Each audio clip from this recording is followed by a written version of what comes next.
sahabat Lentera, kamu lagi dengerin podcast Suara Lentera, layanan edukasi dan narasi terbuka, tempat di mana obrolan ringan bisa nyalain pemahaman dan cerita-cerita muda punya tempat untuk bersinar. Kembali lagi di sini di episode 2 bersama aku, host baru kalian yang dimana mungkinnya kalian belum kenal nih sama aku. Gimana kalau kita kenalan terlebih dahulu? Pak Mamat beli jamu, siapa yang manis? Tentu saja aku. Halo semuanya, kenalin nama aku Naftazar Pasabita yang bakalan memandu kalian untuk episode spesial kali ini. Nah, buat temen-temen nih yang penasaran, episode kedua kali ini kita bakalan bahas tentang apa ya? Nah, aku punya clue nih. Kemarin mahasiswa baru udah banget yang namanya seleksi SNBP, SNBP, dan Mandiri. Nah, udah ketebak belum? Bentar lagi kita bakal bahas apa? Penyambutan mahasiswa baru. Itu udah clue-nya paling besar. Nah, tanpa lama-lama langsung aja aku spill kalau episode kedua kali ini kita bakalan bahas seputar PKKMB Universitas Bengkulu 2025. Nah, buat temen-temen nih yang belum tahu apa sih PKKMB itu? Emangnya PKKMB itu bentuknya kayak gimana? Nah, bakal kita bedah lebih lanjut lagi di episode kali ini. Nah, sedikit gambaran kecil nih kalau misalnya PKKMB itu adalah pengenalan kehidupan kampus bagi mahasiswa baru. Nah, ini juga bukan soal berbaris-berbaris loh, tapi dengerin sambutan, tapi tentang perjalanan pertama kamu sebagai Rafflesia muda, generasi penerus bangsa yang siap berdampak demi Indonesia cemerlang. Nah, buat teman-teman atau para penonton sahabat Lentera yang pikir aku sendirian di sini, kalian salah. Karena kali ini aku udah ditemenin sama dua narasumber hebat kita. Ada yaitu adalah pertama Ketupat atau Ketua Umum Panitia PKKMB 2025, dan ada juga salah satu personil dari divisi acara PKKMB Universitas Bengkulu. Gimana aja langsung kita cek siapa narasumber di samping saya ini, boleh? Nah, ini dia narasumber kece dan sangat handsome kita. Bisa dilihat ini ada wajah-wajah abang gondrong yang sangat amat tegas namun berani. Di sebelahnya ada abang-abang handsome, bijak, dan juga berwibawa nih bawaannya. Gimana kalau misalnya langsung aja kita spill dan kita kenalan terlebih dahulu nih. Boleh di sini dengan saya bersama dengan siapa? Baik. Saya Benito Jacob Abdillah, sebagai Ketua Panitia PKKMB Unip tahun 2025. Kemudian selaku Menteri Advokesma dari BEM KB Unip tahun 2025. Wow, say dulu dong teman-teman sama Ketua Panitia PKKMB 2025 ini. Nah, selanjutnya saya di sini bersama dengan siapa? Izinkan saya Yovan Tri Agustian, bisa dipanggil Yovan. Saya sebagai steering commit di bidang acara PKKMB tahun 2025 dan selaku Sekretaris Kabinet 1 BEM KBM Unip Kabinet Lentera Eskalasi 2025. Itu dia, menyala nggak tuh teman-teman narasumber kita di sore hari ini. Nah, gimana kalau kita kenal lebih dalam lagi nih, soalnya kan kayak mungkin maba baru nih belum kenal lebih lanjut. Emang Ketupat kita nih dari prodi mana, fakultas mana, juga SC dari bidang acara nih dari prodi dan fakultas mana. Gimana kalau kita kenal lebih dekat lagi nih, Bang? Boleh? Dari Yovan atau dari saya, Mbak? Karena wajah-wajah kita yang lebih ini, boleh kepada Ketupatnya dulu nih.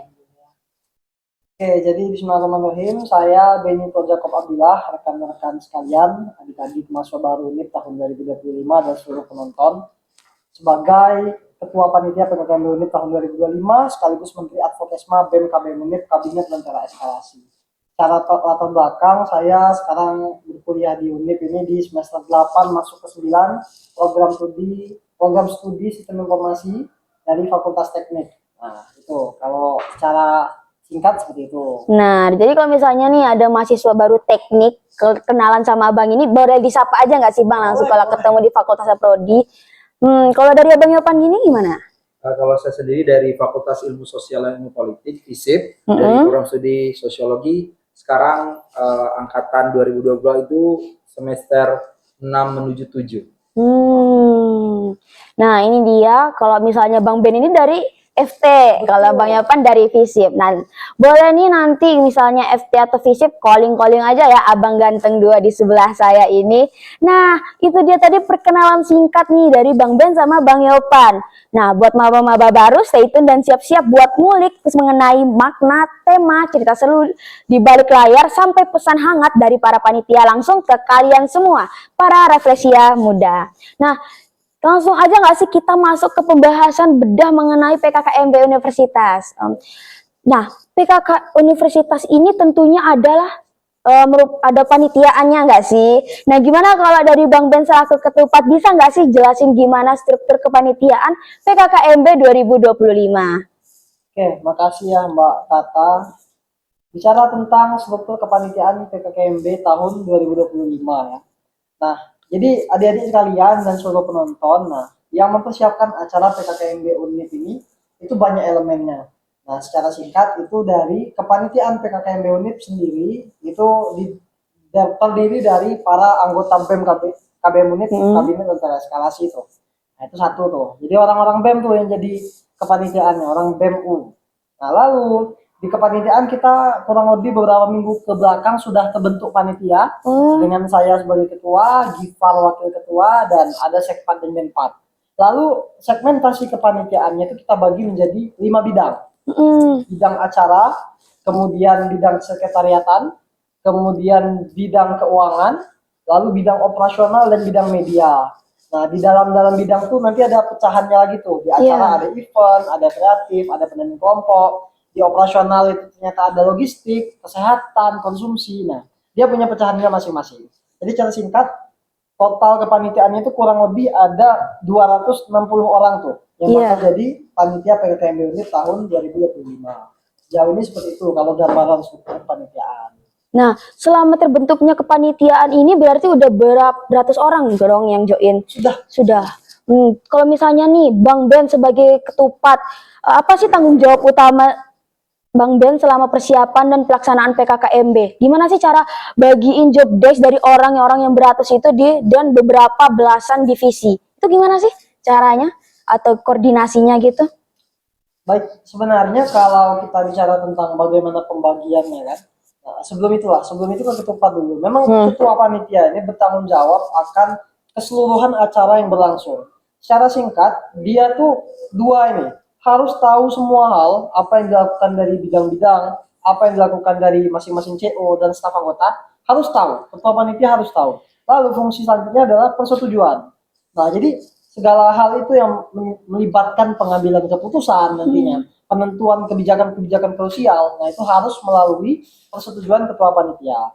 Secara singkat kan saya melihat seluruh panitia bekerja ini bagaimana memastikan jalannya acara berjalan dengan aman dan lancar, lalu keseluruhannya tuh saya mengetahui dan segala hal itu bersifat persetujuannya melalui ketua panitia terlebih dahulu. Lalu gimana tadi soal pembagian bidang, lalu segmentasi tiap-tiap divisinya kan? Sebenarnya akar permulaannya adalah di bagian tiap-tiap CO dan bidang itu kan ada wawancara tuh sebelum ditentukan. Iya benar. Nah, mereka kita minta untuk menyiapkan grand design tuh. Nah, menyiapkan grand design artinya mereka tuh paham dengan bidang yang mereka lakoni. Jadi dia tahu dulu tuh acara ini ngapain, konsumsi ini ngapain. Nah, jadi kita tidak sembarang ambil orang. Nah, jadi di situ kita menuntut mereka untuk menyiapkan grand design. Kemudian nanti di saat wawancara kita sudah briefing tuh. Oh, acara tuh ini saja yang disiapkan deh. Kemudian konsumsi itu ini saja yang disiapkan, operasional tuh ini aja yang diurus. Nah, itu kita sudah ada briefingnya melalui mekanisme wawancara. Jadi wawancara kepanitiaan tuh. Lalu setelah kepanitiaan berlangsung, nah kita ada pemetaan tuh, memetakan anggota-anggota bidang, si ini cocok masuk mana, pendaftar ini pilihan pertama, pilihan keduanya apa. Nah, itu berdasarkan CO dan kepala bidang yang sudah terpilih, kita adakan rapat memetakan. Nah, secara singkat seperti itu aja kalau ngaturnya. Berarti emang orang-orang itu tuh ditengok dulu, kalian ini mampunya di mana, kalian ini emang bakatnya di mana, sehingga tidak sama sekali sembarangan menaruh orang di divisi lain. Emang benar-benar ditaruh khusus sesuai bakat dan minat mereka juga. Harus ada kompetensi untuk masuk ke bidang tersebut. Artinya ketika seseorang memaksakan diri untuk masuk ke bidang yang dia tidak sanggupi, maka kita pilih lagi itu. Oh, ternyata ada yang lebih layak. Oh, ternyata ada yang lebih bagus, kan seperti itu. Bukan mendiskreditkan, tapi memang kompetensi dibutuhkan sebagai prasyarat gitu. Oh, seperti itu. Tapi tadi itu Bang Ben ada menyinggung mengenai Grand Design. Tapi aku kepo nih. Nah, kalau Tata lihat nih, kalau nggak salah, tema PKKMB 2025 ini apa? Kalau boleh nanya. Tema PKKMB. Iya, apa? Tema PKKMB UNIP tahun 2025 ini itu sebenarnya sangat sangat singkat. Iya, apa itu? Nah, Rafflesia Muda Berdampak, Indonesia Cemerlang. Wah, Rafflesia Muda Berdampak, Indonesia Cemerlang. Kalau kita lihat nih ya, tema PKKMB ini lebih diarahkan ke revitalisasi kebudayaan. Nah, boleh dong dijelasin makna dari tagline Rafflesia Muda? Ya berdampak Indonesia Cemerlang. Kenapa dari sekian banyak tema, kenapa tema ini yang dipilih? Nah, sebelum nanti ditambahkan sama Mas Yopan ya. Ayo boleh. Mayor ya. Ya, boleh. Tema itu kan Rafflesia Muda Berdampak, Indonesia Cemerlang.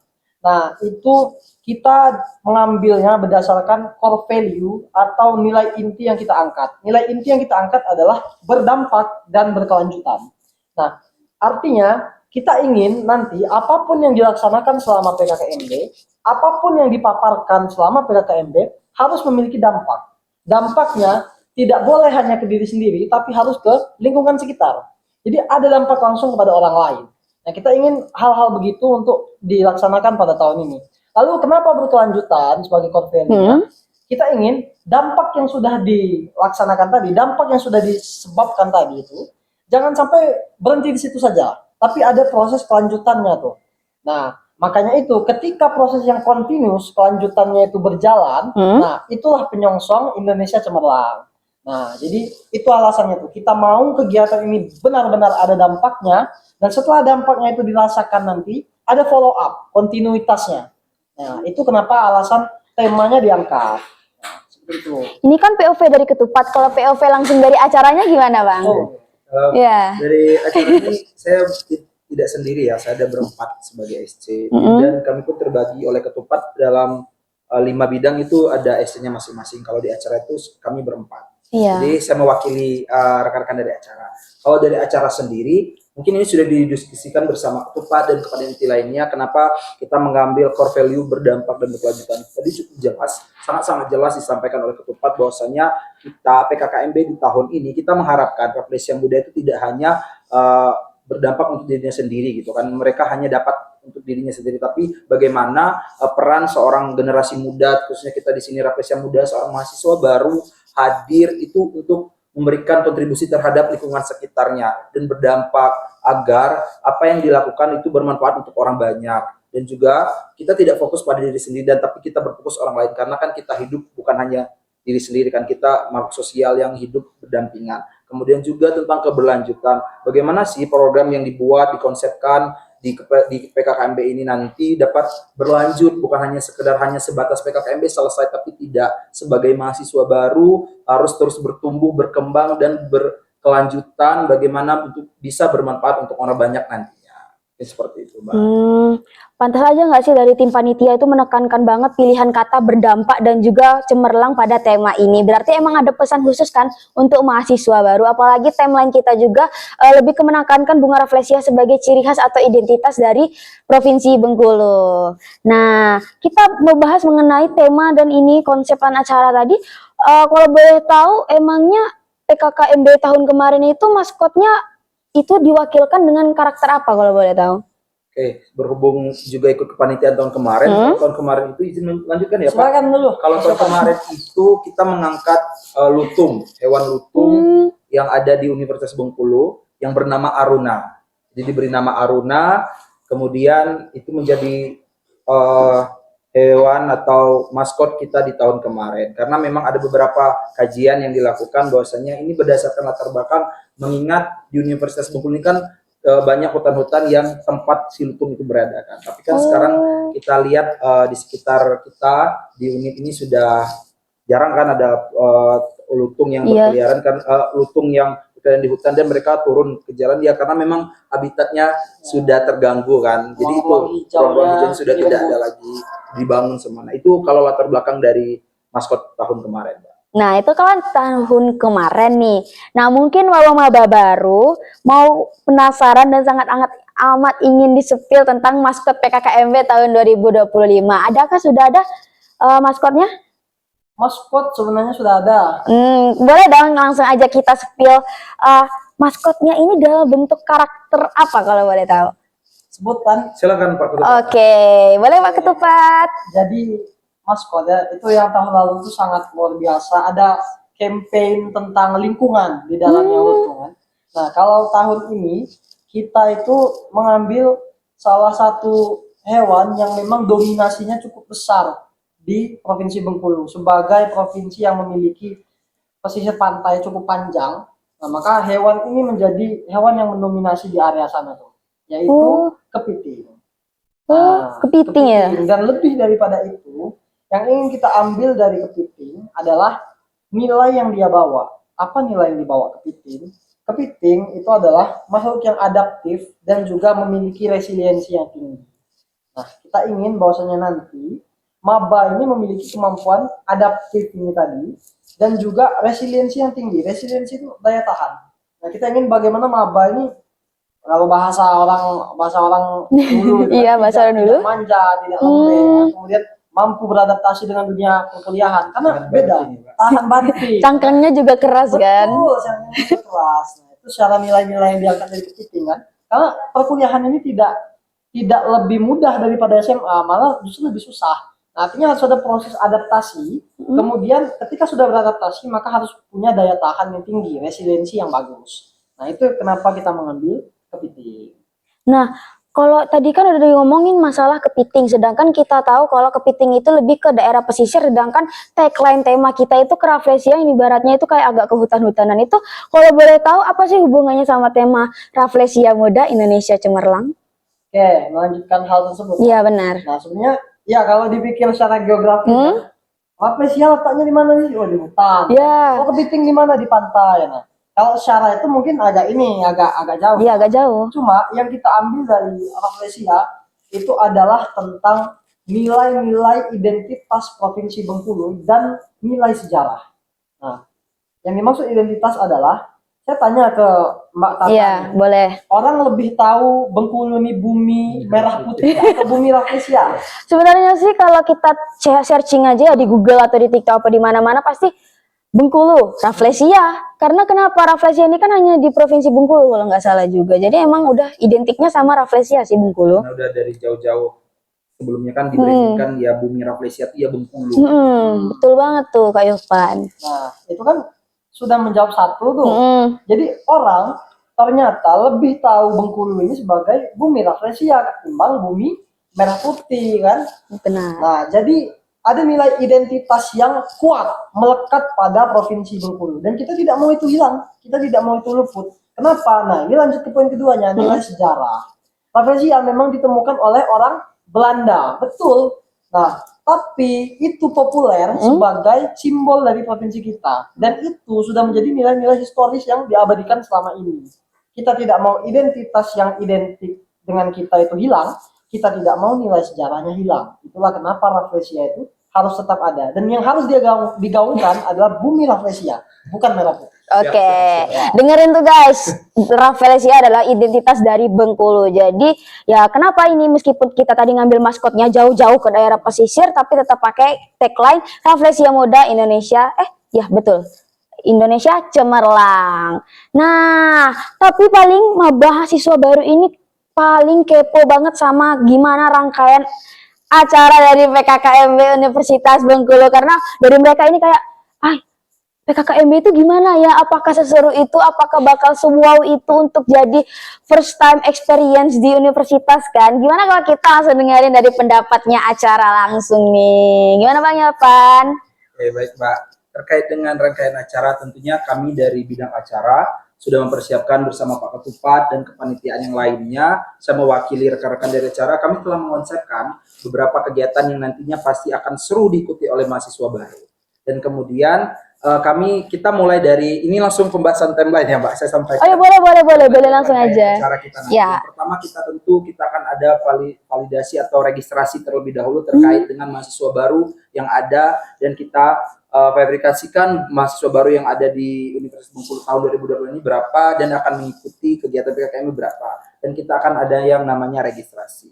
Kemudian kita bakal ada yang namanya pertemuan gugus atau biasa kita sebut technical meeting. Oh, berarti itu tuh drill yang kayak mahasiswa yang sebanyak seratusan ribu itu dijadikan satu dalam satu gugus. Ya, nanti kita buat dalam satu gugus kelompok ya sekitar 100 sampai 200 dalam satu kelompok, bisa jadi 100-an, bisa 150-an, tergantung nanti jumlah mahasiswa baru Universitas Bengkulu tahun 2025 yang realnya. Nanti kita bagi sesuai dengan kelompok-kelompoknya, itu akan dibuat nanti sesuai dengan dan akan mengikuti kegiatan-kegiatan sesuai dengan yang kita tetapkan. Oke, berarti tadi tuh udah pembagian apa tuh mahasiswa barunya juga. Berarti ada PK-nya juga dong Ya, untuk nanti akan ininya. setiap gugus akan dibagikan pendamping gugusnya masing-masing 2 orang. Oke. Nah, tadi udah nih menyampaikan masalah timeline, terus tuh gimana registrasi maba juga. Nah, kalau misalnya membahas mengenai PKKMB itu rangkaian acaranya itu kalau nggak salah kemarin ada 3 ya. Itu apa aja kalau boleh tahu? Nah, tadi kita berbicara tentang pelaksanaan, ada registrasi dan technical meeting. Dan kemudian kalau berbicara tentang pelaksanaan, kita ada 3 agenda yang kita siapkan kepada mahasiswa baru. Yang pertama itu adalah kegiatan yang akan seru-seruan bersama-sama, yaitu adalah Festival Aksara Ulu. Wah, Festival Aksara Ulu tuh gimana nih? Kalau Tata ya dengar kata festival itu berarti emang kayak seru-seruan, joget-jogetan. Mungkin kita bakal nyanyi bareng nggak sih? Nah, itu tuh gimana Festival Aksara Ulu itu, Bang? Ketika kita berbicara festival, tentunya kita akan bicarakan kesenang-senangan, beramai-ramai, gitu kan, menikmati acara. Nah, di sini dikonsepkan bahwasanya festival ini adalah kegiatan yang berupa bentuk penampilan UKM-UKM di tingkat universitas untuk memberikan penampilan terbaik kepada mahasiswa baru, memberitahukan secara tidak langsung mahasiswa baru bahwasanya ada UKM-UKM yang luar biasa di Universitas Bengkulu ini. Jadi kegiatan itu termasuk dalam sebuah rangkaian PKKMB tahun ini. Oh, berarti kalau misalnya UKM itu UKM yang tingkatnya universitas. Ya, UKM tingkat universitas. Nah, selain itu apa aja lagi nih kegiatannya? Kalau nggak salah Tata, kayak di luar GSG itu masih ada kegiatan tuh. Betul. Di kegiatan festival itu ada rangkaian acaranya. Yang pertama Festival Aksara Ulu tentu yaitu penampilan dari UKM-UKM kita akan melaksanakannya di Gedung Serbaguna. Kemudian di sekitar Gedung Serbaguna itu kita akan menyediakan tenan-tenan untuk UKM-UKM tingkat universitas, memberikan layanan informasi mereka terkait dengan UKM mereka. Jadi nanti mahasiswa baru itu akan mengikuti rangkaian festival itu dengan melihat penampilan dan mengunjungi tenan-tenan UKM-UKM yang ada di Universitas Bengkulu. Oh, jadi setiap UKM itu bakalan mendirikan tenan. Ya, di situ berarti maba-maba bakal berkunjung dong. Ya, bakal berkunjung dan dapat informasi langsung. Oh, berarti emang Festival Aksara ini lebih dikhususkan untuk kayak memilah-milah bakat dan minat mahasiswa dalam UKM. Kalau misalnya ini kan masalah Festival Aksara Ulu kan. Kalau misalnya Day 1 Day 1-nya ini gimana? Nah, kalau sudah masuk Day 1 Day 1, kita sudah masuk acara resmi dan serius. Inilah acara yang sebenarnya gitu kan. Kita akan melaksanakan selama 2 hari di tingkat universitas, kemudian kita akan melaksanakan 2 hari juga di tingkat fakultas. Kemudian terkait dengan tanggal sudah jelas, sudah keluar, kita sudah fix tanggal. Insya Allah akan dilaksanakan tanggal 4 dan 5 Agustus 2025. Berarti bentar lagi nih. Gimana mahasiswa baru? Udah excited banget gak sih buat PKKMB Universitas Bengkulu 2025? Satu lagi, apa? Pelaksanaan festival kita akan melaksanakan di tanggal 30 Juli 2020. Oh, berarti akhir bulan ini lagi. Berarti benar-benar PKKMB ini sudah di depan mata. Ya, sebentar lagi siapkan diri kalian mahasiswa baru. Nah, mungkin mahasiswa baru ini pengen di-spill emangnya isi Day 1 Day itu gimana? Boleh nggak nih? Secara tidak langsung kita akan spill kasar saja ya, teman-teman. Nanti untuk yang lainnya silakan menikmati dan ikut rangkaian acara yang kita secara langsung. Yang pertama seperti biasa kita akan ada pembukaan yang akan dilakukan bersama rektor beserta pimpinan universitas akan hadir dan undangan dari luar universitas, kemudian pimpinan-pimpinan yang ada di Provinsi Bengkulu, kemudian terkait dengan akan ada pemecahan papermove kembali. Akan ada papermove kreativitas dari mahasiswa baru untuk Universitas Bengkulu, kemudian terkait dengan penampilan-penampilan dari tetap kita ada salah satunya itu ada maba berbakat nanti akan masuk dalam pengisi acara kita, ada namanya maba berbakat. Kemudian terkait juga akan ada materi-materi tentunya yang wajib harus disampaikan kepada mahasiswa baru, dan kemudian masuk di hari kedua kita juga bakal ada. Nah, salah satunya kita akan ada pemateri nasional. Pemateri nasional. Hadir bersama kita yang biasa kita sebut gestar. Kemudian akan ada pemateri dari alumni kita juga sudah menghubungi alumni kita yang memang punya latar belakang yang bisa nge-share Pengalamannya. ya, menginspirasi juga lah nantinya kan. Kemudian juga ada konsepan terkait dengan kita akan salah satunya itu adalah kita akan simulasi aksi di mana kita sebagai mahasiswa itu kan harus ada jiwa pergerakan, pengetahuan yang untuk kita sebagai mahasiswa. Jadi nanti semua rangkaian acaranya akan dikonsepkan dalam suatu kegiatan PKKMB tingkat universitas yang sangat luar biasa. Nah, rangkaian acara yang di-spill sama Bang Yopan itu tadi udah rangkaian day 1 dengan day 2. Sekaligus. Nah, sekaligus. Jadi gimana nih Maba? Udah denger nih rangkaian kasarnya dan nambah excited bukan? Apalagi menyinggung masalah gue star nih. Kayaknya gimana sih untuk gue star tahun lalu itu kalau boleh tahu ngundang siapa sih Bang? Kalau PKKMB 2024 itu kita ngundang CEO Ruang Guru. Nah, kalau rekan-rekan tahu itu yang pendiri Ruang Guru yang sekarang sedang menjalankan program COC, itu kita ngundang Kak Belva Devara yang hadir ke Bengkulu yang pertama kali hadir ke Bengkulu dan menyapa Rafflesia Muda angkatan 2024. Wah, siapa sih yang nggak tahu program COC kan yang viral banget di TikTok, IG, tagline mahasiswa yang berprestasi dan rebutan prestasi akademiknya. Kalau tahun ini nih gimana? Penasaran nggak sih? Kalau misalnya boleh tahu nggak sih kriteria untuk gue kali ini? Kita spill tipis-tipis dulu nih buat mahasiswa baru. Ini Pak Ketupat yang kami jelaskan. Gimana Pak Ketupat? Spill dulu dong. Berdasarkan poin-poin kerangka acuan kita tahun ini Pak Ketupat. Boleh.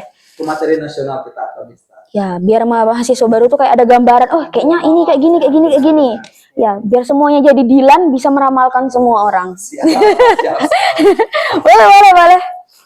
Nah, sebenarnya untuk gue star kan tadi disampaikan tuh tahun lalu si Mas Belva Devara. Ya. Nah, tahun ini juga kita sudah kontak-kontak beberapa nama lah ya, beberapa tim menjadi opsi. Nah, kemudian ya ini nih perlu jadi yang digaris bawah ini. Ya. Nah, kita punya empat kerangka acuan dari core value-nya itu kan. Yang pertama itu adalah budaya lokal ya, kan, budaya lokal. Lalu yang kedua itu adalah sadar isu. Nah, sadar isu. Nah, yang salah satu isunya adalah SDGs. Nah, SDGs ini nanti bakal jadi salah satu pokok utama kita nih arahnya nih. Nah, lalu yang ketiga itu tentang penguatan keterampilan yang adaptif, kolaboratif dan entrepreneurship. Nah, jadi ada keterampilan ini nih yang mau kita tekankan. Makanya kenapa ada berdampak tadi, tugasnya bakal bersinggungan di sini nanti di bagian entrepreneurship. Nah, keterampilan itu. Lalu yang keempat itu tentang penguatan integritas moral dan kebangsaan. Nah, untuk mewadahi ataupun memfasilitasi empat kerangka acuan tadi kan, ya, benar. Itu gue star yang memang mumpuni di situ. Ya. Tidak punya track record yang buruk, kemudian latar belakang pendidikannya jelas. Nah, dan dia memiliki singgungan dengan empat kerangka tadi nih. Nah, coba kalau saya misal saya lempar nih ke Maba nih. Iya boleh. Saya mabanya nih, boleh ditanya. Boleh. Nah, dari empat kerangka acuan itu kamu bisa tebak siapa pematerinya. Kalau dari Tata ya, kalau misalnya di bayangan mahasiswa baru, 4 dari kerangka ini yang Tata mau jadi gue star, tebak. 1, 2, 3, Jerome Pauline. Tapi Jerome Pauline ini belum tentu kan jadi gue star kita. Nah, jadi tugas mahasiswa baru sekarang adalah itu main tebak-tebakan. Who the next gue star PKKMB Universitas Bengkulu 2025. Stay tune aja nggak sih di IG-nya? Dan satu yang saya bisa pastikan, kalian pasti tahu semua dengan gue star ini. Karena saya yakin setidak-tidaknya dia pernah satu kali melintasi beranda YouTube ataupun beranda media sosial kalian. Nah, jadi kalau misalnya nih maba-maba baru mau stay tune masalah PKKMB, boleh lihat di mana nih Bang informasinya? Ada Instagram PKKMB Unip dan BMKB Unip 2020. Nah, karena kolaboratif kan. Benar. Jadi dicatat besar-besar ya teman-teman. Kalau misalnya mau informasi lebih lanjut ada di Instagramnya PKKMB Unip. Nah, kalau sudah membahas masalah rangkaian acara udah, konsep tema juga udah, gimana kalau kita agak bagian sensitif dikit nih selaku SC bidang acara dan juga ketupat dari PKKMB Universitas Bengkulu 2025. Gimana kalau kita dari yang bagian acaranya dulu nih, karena bagian event juga dan acara segala macam kreatif dan lain-lain itu kan emang bagian dari yang emang harus menyiapkan rangkaian acara juga kan dari PKKMB Universitas Bengkulu. Kalau boleh Tata boleh tanya nih, sebagai SC bidang acara yang emang harus mengarahkan anak acara, itu gimana sih tantangan terbesar yang lagi Bang Yopan hadapi saat ini, dan juga gimana cara Bang Yopan untuk menanggulangi dari tantangan yang Bang Yopan hadapin tersebut? Oke, baik. Kalau berbicara tantangan, tentunya kalau sekarang ini kan kita unitnya masih masa libur ya. Jadi pengurusan BEM itu rata-rata, bukan rata-rata lagi, ada beberapa tuh masih di rumah gitu, halaman gitu kan. Tapi tidak menjadi kendala. Tapi memang kita butuh SDM yang cukup banyak gitu kan dalam melaksanakan kegiatan, khususnya kami di acara, karena memang konsepan itu tidak hanya kita bisa lakukan sendiri kan, kita butuh pemikiran orang-orang lain. Nah, sekarang konsepan sudah berjalan, tapi tinggal melaksanakan teknisnya saja, pelaksanaan saja. Itu yang menjadi tantangan adalah keanggotaan yang cukup masih kurang gitu ya, masih kurang ada beberapa yang tidak ikut berpartisipasi, tapi sudah di follow up terus untuk hadir bersama kita membantu menyukseskan kegiatan PKKM, karena kan khususnya di bidang kreatif, event dan pendampingan kita butuh banyak tenaga untuk pelaksanaan nantinya gitu kan, pemetaan di bidang acara ini, si anu ke sana, kita butuh sangat-sangat SDM yang banyak ya untuk dari panitia. Paling itu sih untuk kedalasan. Untuk yang lain-lain kami sudah proses berjalan, tinggal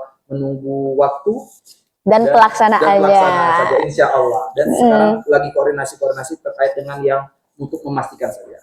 Oke, itu dia sih tantangan yang Bang Yopan hadapi selaku SC bidang acara. Gimana kalau kita dari yang kayaknya, wah ini paling berat nih, dari bahunya aja udah kayak PKKMB Universitas Bengkulu 2025. Berat banget gak sih? Gimana nih dari Pak Ketupat, tantangan yang dihadapin selama ini? Boleh Bang, sekalian curhat juga nggak apa-apa Bang. Di sosial ini takut yang nonton ini ada Mas Wapres, nah itu pimpinan kita tuh. Ya, kalau misalnya ada yang kata-kata agak ini dikit, boleh dipakai tit gitu. Ini gak apa-apa. Boleh. Request nanti ya. Nah, lanjutkan soal hambatan tadi ya. Sebenarnya sebagai ketua panitia itu kita cukup berat pada bagian memastikan seluruh bidang itu jalan sesuai tupoksinya. Nah, karena kadang pasti ada masalah tuh di tiap bidang, bahkan jangankan setiap bidang, ternyata seluruh kepanitiaan itu punya satu masalah yang common, yang sama ternyata. Nah, saya kasih tahu. Yang pertama itu adalah soal kedisiplinan. Nah, kedisiplinan ini adalah soal mengikuti aturan tuh. Nah, apa yang disampaikan Mayor Teddy tadi? Iya. Harusnya pengurus BEM sudah pulang, sudah apa kan? Cuma ya namanya gimana juga ya posisinya liburan, halangannya kan. Satu soal mengikuti aturan tuh, itu kedisiplinan tuh di situ, mengikuti aturannya. Kemudian juga taat akan waktu kan, terkait dengan hal-hal yang kita anggap mungkin remeh, misal redaksi rapat. Oh iya, jam 11. Ternyata baru habis work habis work mulai kan. Emang kengaretan itu adalah suatu permasalahan semua orang. Kedisiplinan kan, poinnya kedisiplinan adalah memang aturan dan waktu itu menjadi salah satu kunci penting. Nah, lalu yang kedua adalah kepahaman ini nanti diukur melalui rapat-rapat bidang itu, diukur melalui ide-ide yang dihasilkan, konsep-konsep yang diciptakan. Nah, ketika pemahamannya itu nyampai, maka kita bisa pastikan, oh ini sudah selesai nih konsepnya, clear nih. Oh, rundownnya udah aman nih. Cuma kalau kepahamannya tidak sampai kan, nah, maka takutnya nanti ada hal yang miss di situ kan. Nah, maka untuk menanggulangi pemahaman tadi, itulah perlunya koordinasi dengan SC kan, steering committee tahun sebelumnya kan. Kemudian mengambil poin evaluasi tahun sebelumnya. Nah, kepahaman. Yang ketiga yang paling besar, komunikasi. Nah, komunikasi menjadi poin paling krusial, di mana memang kepanitiaan itu rata-rata ataupun organisasi pun salah satu penyebab masalah itu bisa jadi besar dan juga berkelanjutan adalah karena komunikasi. Nah, jadi miskomunikasi itu sering terjadi. Maka perlu sekali menjaga komunikasi yang baik, koordinasi dengan lancar kan, nah, supaya acara itu berjalan dengan lancar. Nah, itu komunikasi itu menjadi salah satu dari tiga itu. Wah, berarti emang ya komunikasi itu merupakan satu yang emang problem semua orang nggak sih? Benar. Tata kira kayak miscommunication itu cuma di hubungan percintaan aja, ternyata PKKMB Universitas pun problemnya juga miskomunikasi. Emang ini problem internasional nggak sih miscommunication? Jadi dicatat garis besar ya teman-teman, kalau misalnya untuk komunikasi yang lancar dan titik koordinasi yang tepat untuk setiap organisasi atau kepanitiaan, komunikasi adalah kunci penting dari segala hal. Nah, mengenai PKKMB ini ada nggak sih harapan dari Bang Ben selaku ketupat dan juga SC Bang Yopan selaku SC acara kayak biar PKKMB ini sebagaimana ke depannya gitu. Boleh disampaikan langsung aja ke kamera. Soalnya mau dengar juga kan gimana PKKMB kita nanti harapan ke depannya. Dari Yopan dulu lah. Boleh ketupat nanti biar lebih kayak mengena gitu kan. Kalau saya sebagai SC sih, ini kan kami sebagai hanya pengarah gitu. Iya. Sebagai SC yang memang melaksanakan adalah Bang Benito selaku ketua panitia dan rekan-rekan panitia yang lainnya. Yopan juga. Secara Iya, tidak iya. langsung sih, pada intinya pada PKKMB tahun ini berharapnya adalah dapat menjalankan panitiaan dan rangkaian acara ini dengan baik tanpa kendala satu apapun, dan kita menyukseskan dan membrandingkan Universitas Bengkulu bersama mahasiswa baru dan kepanitiaan BEM khususnya ya punya peran sangat krusial dalam PKKMB, dan semangat mungkin kepanitiaan dan kami sebagai SC hanya bisa mengarahkan, yang menjalankan adalah kepanitiaan bersama ketupat, dan pesan kepada ketupat juga. Iya, boleh. Rekan-rekan panitia, Iya.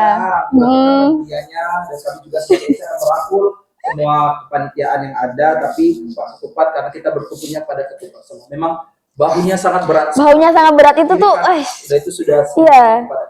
Iya. Semangat berketupat dan seluruh panitia dan mahasiswa baru khususnya, tunggu rangkaian acara yang kami konsepkan. Benar, tunggu saja rangkaian acara dari divisi acara juga tentunya bakal membuat PKKMB tahun ini sangat amat wow. Nah, gimana? Dieskalasikan Iya. dari tahun sebelumnya. Benar, itu tambahan poin ya. Oke, langsung aja gak sih kepada ketupat nih harapannya, soalnya kayak yang semua panitia kan bersandarnya ke ketupat. Ketupat bersandarnya sama siapa nih? Yang Maha Kuasa. Oke, boleh. Ke Maha Yang Kuasa, boleh. Oke, langsung aja harapannya gimana ketupat? Sebenarnya sebagai ketua panitia kan, sejauh ini saya sangat mengapresiasi apa yang dilakukan panitia yang sudah dilaksanakan sampai dengan hari ini. Persiapan-persiapannya, konsep-konsepnya, rapat-rapatnya, seluruh kerja keras dan juga titik keringat yang sudah mereka teteskan itu sudah menjadi bagi saya hal yang perlu sekali diapresiasi, dan saya sangat menghargai sejauh ini. Nah, lalu untuk panitia memang selalu disampaikan dan berulang kali disampaikan kan, kita tidak minta kesempurnaan, tapi kita minta kerja maksimal dari kalian. Iya. Apa yang kalian bisa usahakan dengan maksimal. Yang bisa upayakan sampai penuh. Nah, kita ingin itu tuh. Nah, lalu tentu kalau ke mahasiswa baru ya, mahasiswa baru. Sebagai anak yang muda nih. Benar. Anak yang muda. Nah, PKKMB itu adalah sebagai syarat administrasi pasti. Iya. Sertifikat PKKMB pasti ditagih ketika daftar organisasi, ketika ngurus wisuda dan lain-lain. Perlu itu. Syarat administrasi itu perlu. Itu perlu. Nah, tapi lebih dalam daripada itu, PKKMB bukan sekadar tentang administrasi ataupun proses formalitas memasuki kuliah, tapi tentang nilai-nilai dan esensi yang nantinya akan ditanamkan selama PKKMB berlangsung. Mulai dari sebelum acaranya berlangsung, pra PKK, sampai dengan hari H. Saya yakin nilai-nilai dan juga esensi itu akan membekas di hati rekan-rekan sekalian. Dan ya mungkin kalau pakai bahasa Bengkulu gitu ya. Pesan untuk maba ya. Boleh. Kata-katanya Kak Ben. Ya, boleh. Kata-katanya Pak Ben. Yang pasinya putih ya. Aduh, prit gak sih? Aduh. Ya, kata-katanya hari ini. Ya, karena harapan tadi sudah disampaikan, untuk panitia sudah disampaikan, ke maba juga sudah kita sampaikan tentang esensi yang akan membekas.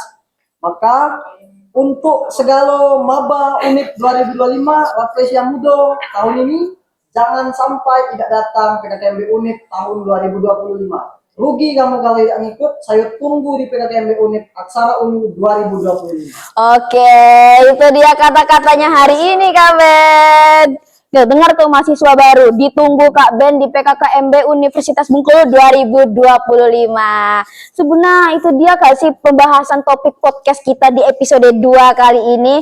Ya ternyata ini udah di ujung episode dan kita harus berpisah dengan narasumber ganteng-ganteng kita di sebelah kiri saya ini. Nah, sebelum kita menutup acara ini, boleh dong kasih rating dulu untuk pelaksanaan atau rangkaian acara PKKMB ini bakal ratingnya setinggi apa nih nanti untuk PKKMB? Boleh dari Bang Yopan dulu nih ratingnya. Kalau grade ini pelaksananya belum nih, udah grade aja. Nggak apa-apa, ini kan bayangan biar maba kayak yang Kalau saya sendiri nanti jadi maba di tahun Ya. ini, saya akan memberikan nilai 9/10. waduh, 1 poin lagi untuk 10/10. Hanya milik Allah. Damn, itu sangat amat benar. Nggak salah. Kalau dari Kak Beni gimana? 10/10. Wah, Wah, 10 deh. berarti emang PKKMB Universitas Bengkulu ini Bismillah sempurna. Bismillah. Kalau kesempurnaan tadi hanya Ya, benar. Maksimalkan ya, Pak. Bismillah, tunggu lebih baik. Wah, Eskalasi kan. iya. Nah, itu dia guys, penutup untuk episode 2 kali ini. Nah, mungkin untuk episode selanjutnya bisa stay tune aja di YouTube BEM KBM Unip dan juga stay tune terus untuk episode podcast Suara Lentera kali ini. Sekian aku Naftazal Fasabita sebagai host episode kali ini. Mohon maaf apabila ada salah kata dan see you in the next episode. Bye bye.